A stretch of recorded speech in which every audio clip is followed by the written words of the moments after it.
You will agree with me that we cannot fulfill the Great Commission by simply giving excuses. You know we can't obey the Great Commandment to love our neighbors, to genuinely love our enemies by simply giving excuses. Moses' life and his calling to ministry particularly actually explain and illustrate what we are saying. If you read Exodus chapter 3 and chapter 4, you are going to see Moses' dialogue and interaction with God.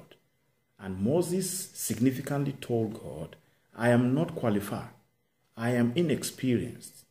You know I am inexperienced. You see that in Exodus chapter 3 verse 11. And God told him, yeah, I know you are inexperienced. I know.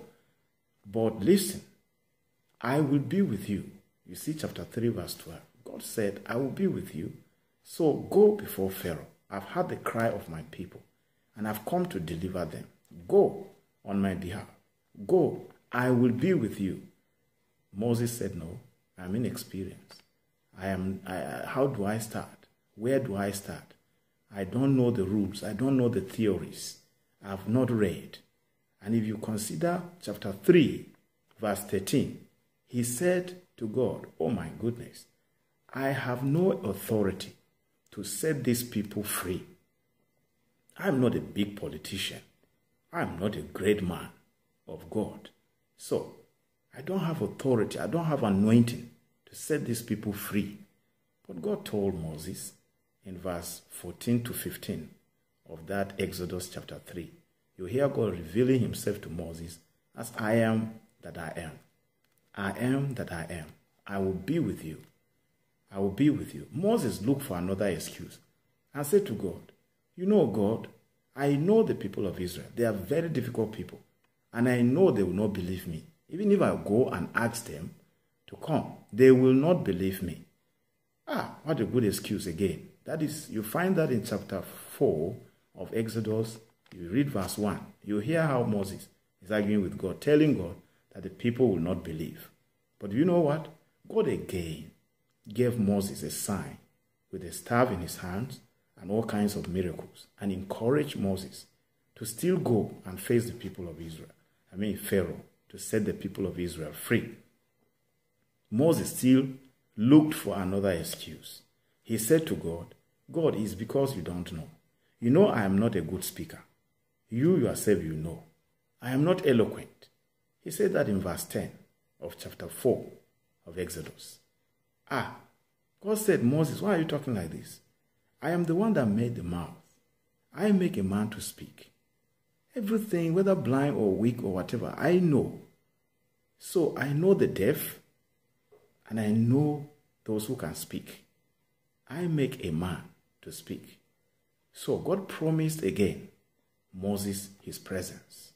But still, Moses looked for another excuse. He told God in chapter 4 verse 13, he said, God, are you aware of my background? You know me. I'm a slave. I was brought up in Egypt as a slave. You know my family. It took a long time. I didn't even know who my father or my mother or all those things. So many family confusions and crises. I don't know. I have so many family crises, family confusion. He said, God, you know now. I've been a cheat. I even killed somebody in Egypt. I'm a fighter. I've done so many bad things. I'm a sinner. I am terrible. I can't do this thing. What you're asking me to do, I can't do it. But God still called Moses. God knew who Moses was. God knew us right from the womb of our mothers and is interested in us. And he wants to walk with us. He wants to use us to bless the nations. Let us not be giving excuses. I can't pray. I can't study my Bible because I'm too busy, because of my jobs. I can't have enough time to fellowship. I can't go out for evangelism. I can't pray for my brother or my sister. I can't love my enemies because of several reasons. God knows God is not just, he's not fair. I don't have the kind of gifts others have. My talents are few. I'm not a good speaker. You know my health. You know this, you know that. We have so many excuses. May God deliver us from giving excuses and begin to grant us courage to begin to live a fruitful life.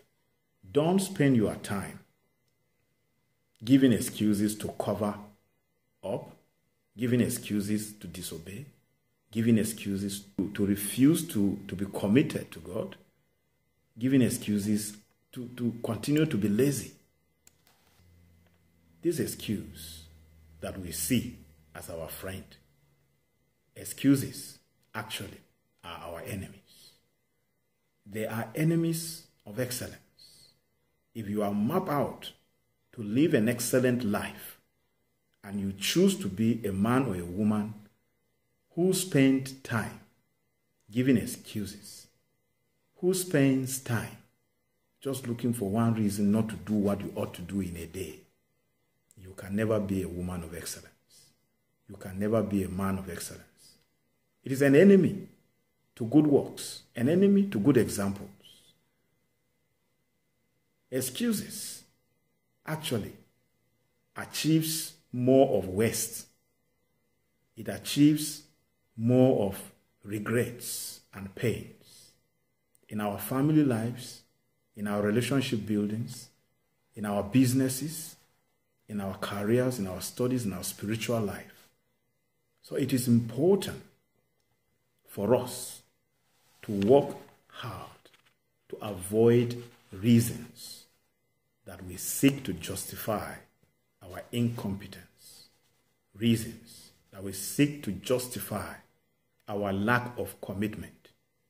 Don't look for reasons to explain why you disobey God. Don't look for reason to explain why you cannot love your wife, you cannot follow Jesus, you cannot be a friend of God, you cannot love your husband.